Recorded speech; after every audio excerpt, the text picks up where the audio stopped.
हम मारी की मदद करेंगे, लेकिन किले में दाखिल नहीं हो सकते।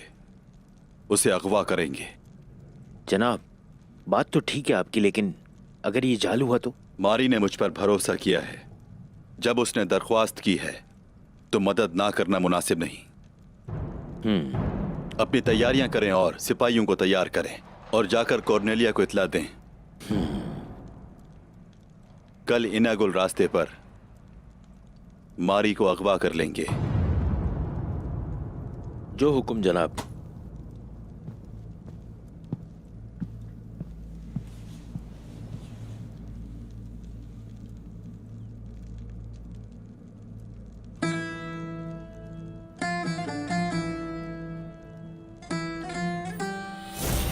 ये लीजिए।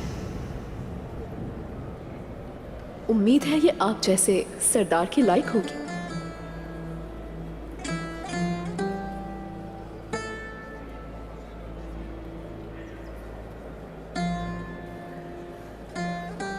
शुक्रिया मारी।